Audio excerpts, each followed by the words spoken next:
Does James Bond is gay? Does he? Is gay? Does he? Do you think? No.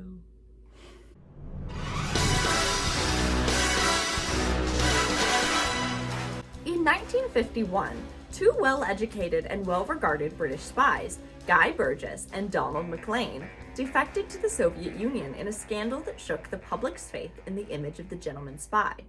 Notably, these men were rumored to have defected due to their homosexuality, a trait unbecoming of men of their status. Class was no longer enough to assure the trustworthiness of a British spy. He must also be aggressive, heterosexual, and loyal to his country.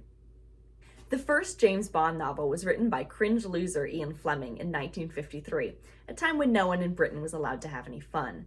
Based extremely loosely on Fleming's time in the Navy Intelligence Division during World War II, we'll come back to that later, Casino Royale was a near overnight success commercially. Bond offered an alternative masculinity to the gentleman adventurer image ruined by Burgess and Maclean. In Matthew Bellamy's essay, Drone Masculinity, James Bond and the Cultural Discourse of Covert Action, he defines and explores the idea of a specific masculinity tied to the image Bond presents, and frames it as a response to the defections.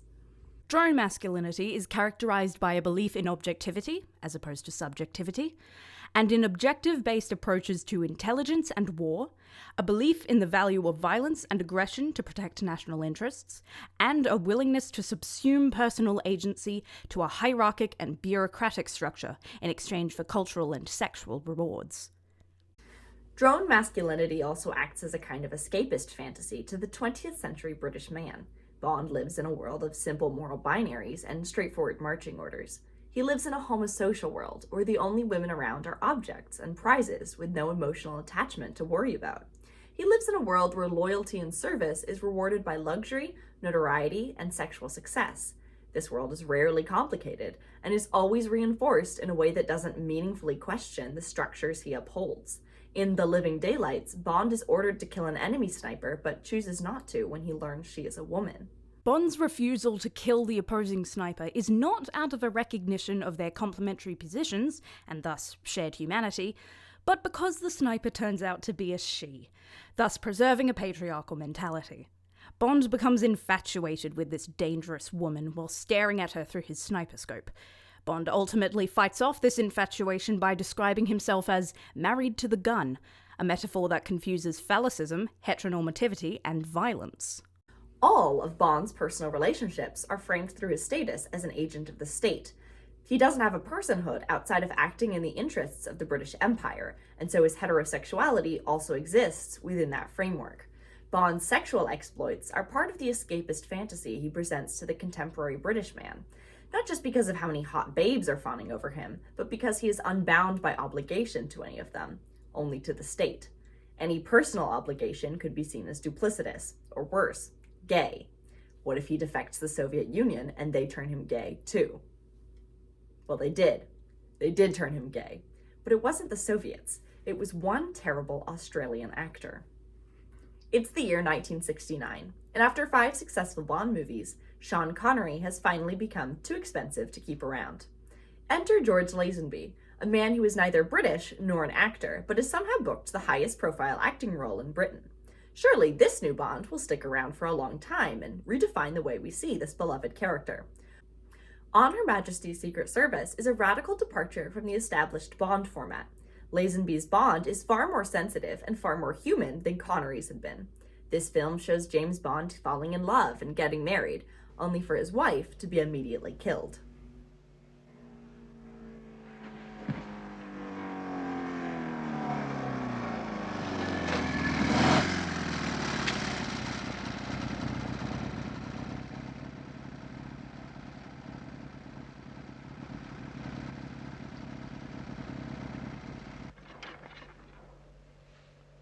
It's all right.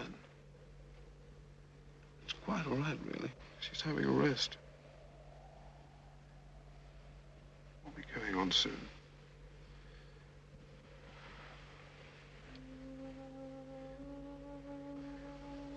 There's no hurry, you see.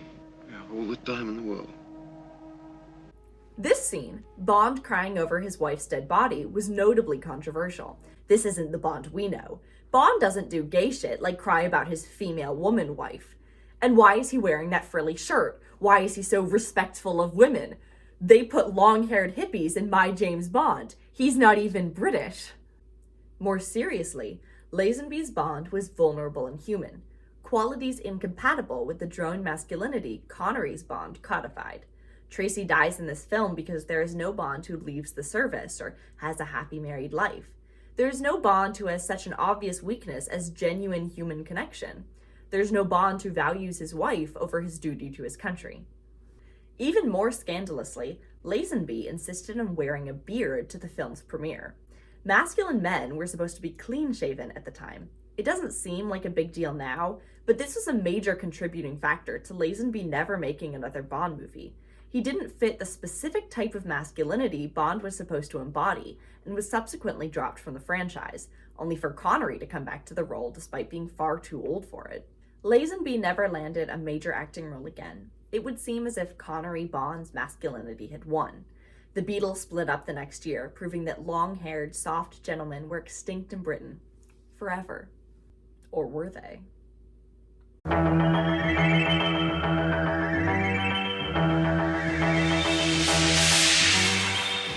Meanwhile, the other, far more whimsical icon of British masculinity was undergoing some massive changes.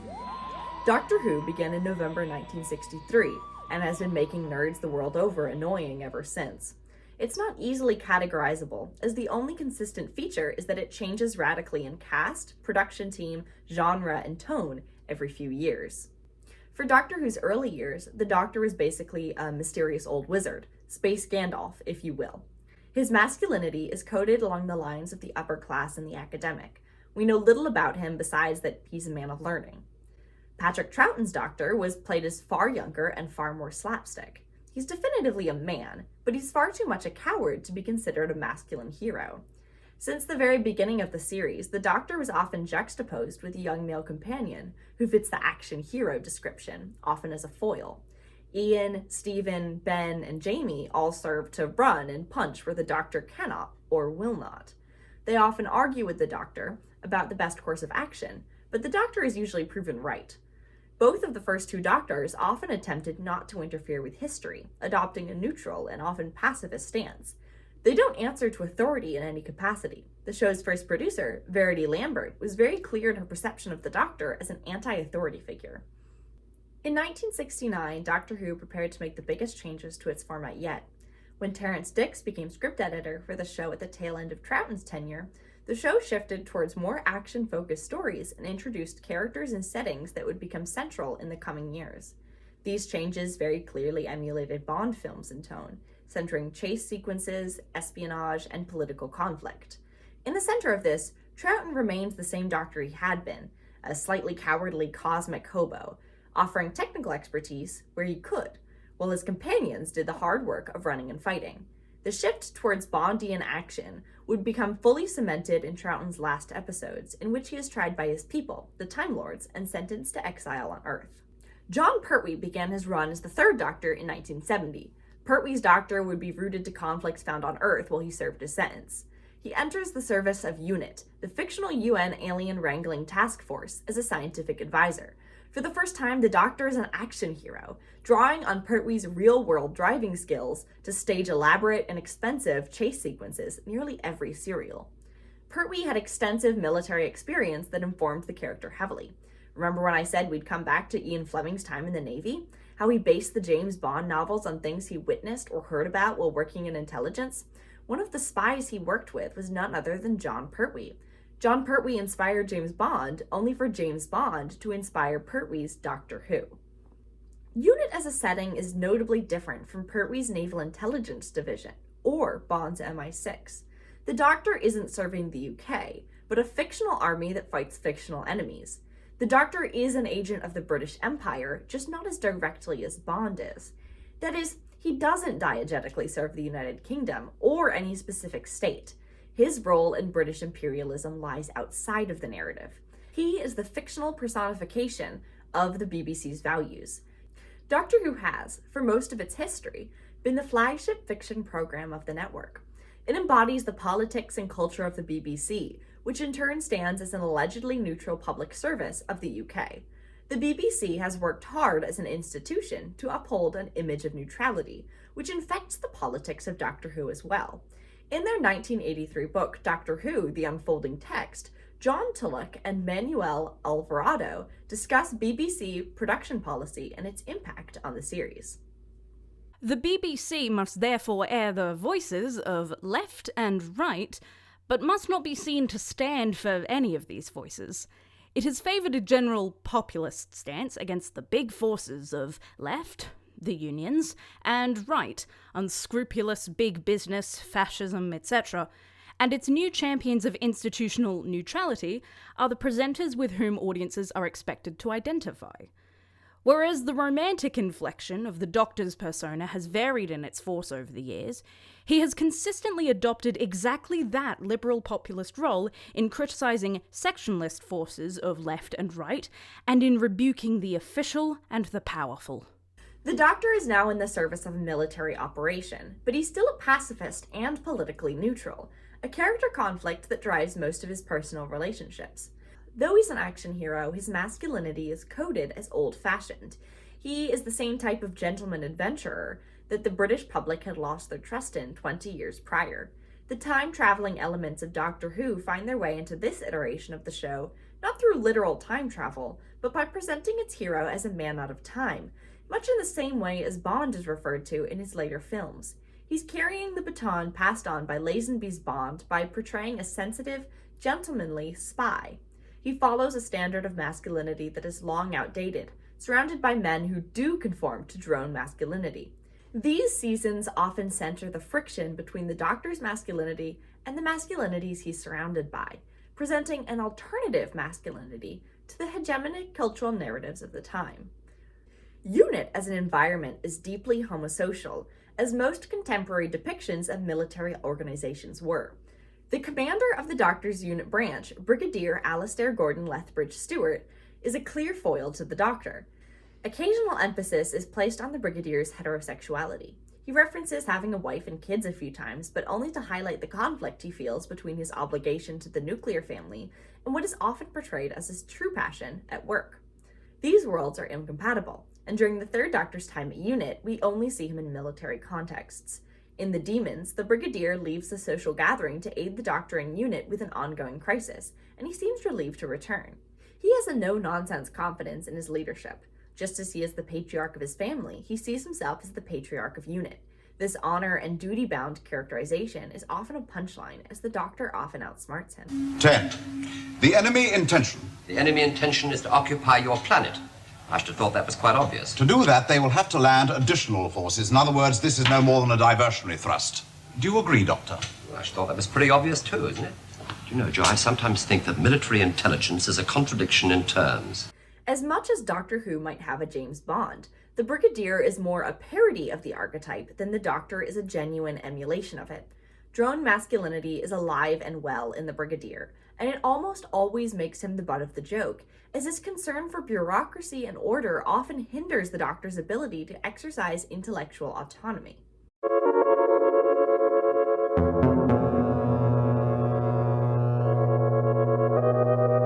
So how did the Doctor dodge the allegations in the early 1970s? Well, first of all, there's the fact that the Doctor is a very different icon to James Bond in the first place. The expectation of the Doctor, established from the show's early years, was that the Doctor was never a sexual being, whereas Bond's masculinity is dependent in his heterosexuality and misogyny. The Doctor didn't engage in on-screen romance or sex until 1996 at the earliest. The Doctor's masculinity was always a different masculinity to Bond's, because it was one that didn't involve women, except in a fatherly way. Pertwee's Doctor is surrounded by soldiers, as well as this one female assistant, whose role is very often little more than a damsel in distress. Women are not a concern in this series in the same way homosocial relationships are. Speaking of relationships between men and Doctor Who, to a modern audience, the third Doctor reads as a bitchy old queen. Fortunately, there's a bitchier, eviler queen standing right behind him. Good afternoon, Doctor. I hope I'm not interrupting anything important. No, indeed not. In the 1971 serial Terror of the Autons, the Doctor's first archenemy was introduced. His best enemy, one might say. The Master was conceived as sort of a dark reflection of the Doctor. He's the first reoccurring Time Lord character, besides the Doctor, and he has a similar skill set in nonsense technobabble. He even shares some of the Doctor's gentlemanly mannerisms. He's always calling people my dear, just as the Doctor does. He's Moriarty to the Doctor's Holmes, and crucially, he's way gayer. Most of the Master's villainy comes in the form of hypnosis. You will obey me and no one else. Do you understand? I shall obey. I shall obey. I shall obey. Every single serial in Season 8 involves the Master mind-controlling others to put himself in positions of political or corporate power. He very rarely does direct acts of violence, showing a preference for the covert and intellectual, just as the Doctor does. He's a villain whose main villainous act is dominating other men, and he's a specific fixation on having dominance over the Doctor. He's also a low-level threat compared to the other villains in the series. All of his schemes involve hijacking or aiding some other power structure, meaning that he's often allied with a greater evil. He has a respectful and sometimes friendly relationship with the Doctor, even from their first on-screen encounter. Colonel, the Autons have been sent to recover the bodies of the Doctor and the girl. Have returned without them, I know. And you're not angry? Because the Doctor's escaped again? No. He's an interesting adversary. I admire him in many ways. Think he'll turn up again, Doctor? Bound to. You don't seem very worried about it. I'm not. As a matter of fact, Joe, I'm rather looking forward to it. This is the queer masculinity British culture fears and loves, the duplicitous, self-serving gentleman spy. The Master's masculinity is what saves the Doctors from being too queer for the British general audience. Though they're gay as hell together, especially to a modern audience, the Doctor's general loyalty to unit and competence in masculine skills such as driving and martial arts makes his political queerness much more acceptable. In The Sea Devils, the Doctor and Master fence, and the Doctor wins in the cuntiest way possible. I always find that violent exercise makes me hungry. Don't you agree? And you'd better enjoy your meal, Doctor, because it might be your last. Oh, you think so?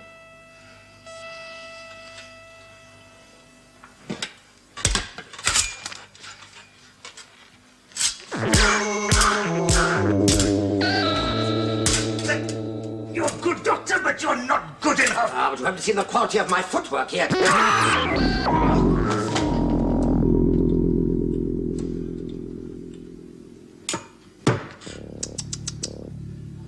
How many times have I told you? Violence will never get you anywhere. Anytime the Doctor and the Master's conflict becomes physical, the Doctor either wins or loses only because the Master cheated. The James Bond image of a competent fighter is still present within the Doctor, forefronting the athleticism of the gentleman adventurer image, and associating the Master's villainy with his physical weakness and femininity. To say that the Doctor is a more progressive masculine icon than James Bond might be accurate, but it is slightly reductive. The Doctor, especially in the place and time of 70s Britain, exists to mediate political ideals, including ideals of masculinity. The Master and the Brigadier both have institutional power the Doctor does not, placing him as a theoretically neutral party in this conflict. The Britain he serves to represent is the BBC, and so he straddles the line between the Brigadier's masculinity and the Master's. He's not straight, but he's not queer either, because that would be taking a radical political stance the BBC would never sign off on. James Bond as a franchise has no such claims to neutrality, and is undoubtedly conservative, especially in its earlier years. Both of these icons are very telling as to what masculinities are valued and emulated in British culture in different ways. Bond's masculinity is what makes a man a useful tool to a military agenda, and the Doctor's masculinity is what makes a neutral moral authority. One of the things that got me started on this topic was seeing a Tumblr poll listing all the Doctors with funny titles, and they listed 3 as James Bond but gayer. The core of it is that James Bond can only be gay if the state orders it, as he is an extension of the state's active military agenda. The Doctor can only be gay if the state deems being gay a neutral position. In the 60th anniversary specials of Doctor Who, the 14th Doctor is portrayed as explicitly showing attraction to men, and trans characters are beginning to take a front seat in the narrative. These seem like small steps for those of us who are already quite gay, but by centering queerness as a natural and positive phenomenon in the BBC's flagship production, showrunner Russell T Davies has planted a flag as to what is neutral and natural in modern Britain, and that's worth celebrating.